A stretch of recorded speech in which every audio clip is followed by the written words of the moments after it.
ಮನುಷ್ಯ ದ್ವೇಷ ಮತ್ತು ಅಸೂಹೆಗಳಿಂದ ಏನೂ ಗಳಿಸಲು ಸಾಧ್ಯವಿಲ್ಲ.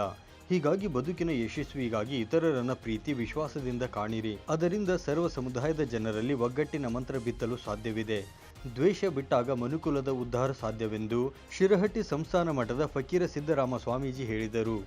ತನು ಮನದಿಂದ ಸಹಾಯ ಮಾಡಿದಂಥ, ಸೇವೆ ಸಲ್ಲಿಸಿದಂಥ ಈ ನಗರದ ಯಾವತ್ತೂ ಸದ್ಭಕ್ತರೇ, ಇಲ್ಲಿ ಸೇರಿದ ಮಹಾಜನತೆ, ತಾಯಂದಿರೇ, ತಮಗೆಲ್ಲರಿಗೂ ಕೂಡ ನನ್ನ ಭಕ್ತಿಪೂರ್ವಕವಾದಂತಹ ಬಹುಶಃ ಇದೊಂದು ಅಪರೂಪದ.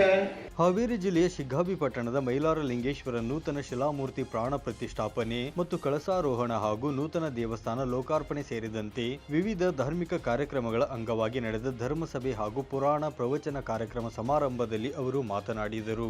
ನಂತರದಲ್ಲಿ ರಾಜ್ಯ ಗಡಿ ಅಭಿವೃದ್ಧಿ ಪ್ರಾಧಿಕಾರದ ಅಧ್ಯಕ್ಷ ಸೋಮಣ್ಣ ಬೇವಿನಮರದ್ ಹಾಗೂ ಗಂಗಿಬಾವಿ ಕೆಎಸ್ಆರ್ಪಿ 10ನೇ ಪಡೆಯ ಕಮಾಂಡೆಂಟ್ ನಾಗರಾಜ ಮಳ್ಳಾಗಟ್ಟಿ, ಸಾಹಿತಿ ನಿಂಗಪ್ಪ ಪೂಜಾರ್ ಮಾತನಾಡಿದರು.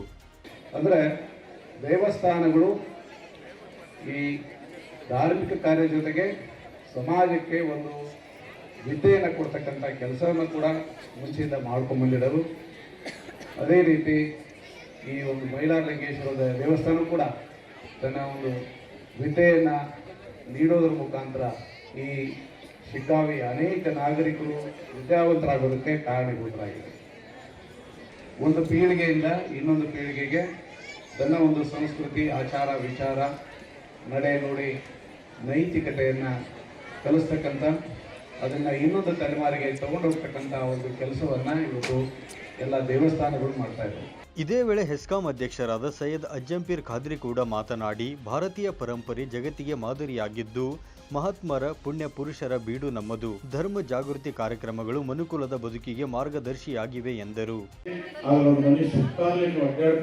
ಯಾವಾಗ ಮನ್ಯಾಗ ಅಳ್ತಾ ಇದಾರೆ ಅವ್ರು ಬಂದು ನನಗೆ ತಿಳಿಸ್ಬೇಕು ಅಂತ ಹೇಳಿದಾಗ ಅವರೆಲ್ಲ ಲಗ್ನ ಮಾಡಿದ್ರು, ಸಿಹಿ ಅಡಿಗೆ ಮಾಡಿದ್ರು, ಎಲ್ಲ ಮಾಡಿ ಮನೆ ಸೇರಿಸಿದ್ರು. ಸಾಯಂಕಾಲ ಆಯ್ತು, ನಾಳೆ ಬೆಳಿಗ್ಗೆ ಇವತ್ತು ಸಾಯಂಕಾಲ ಸಾಯ್ತಾನ ಅಂದಾಗ ಈ ಸಂದರ್ಭದಲ್ಲಿ ಸಿದ್ದಲಿಂಗಪ್ಪ ಮೊರಬದ್, ಜಯಣ್ಣ ಹೆಸರೂರ್, ಮಾಲತೇಶ ಎಲಿಗಾರ್, ಸುಭಾಷ್ ಕಂಬಳಿ, ಶಶಿಧರ ದೇಶಪಾಂಡೆ, ಚನ್ನಬಸಪ್ಪ ಕುಂಬಾರ್, ಬಸವರಾಜ್ ಗಮ್ಮತಿ ಮಠ ಸೇರಿದಂತೆ ಇನ್ನಿತರರು ಉಪಸ್ಥಿತರಿದ್ದರು. Suresh Eligar, 9 live news, Shiggavi.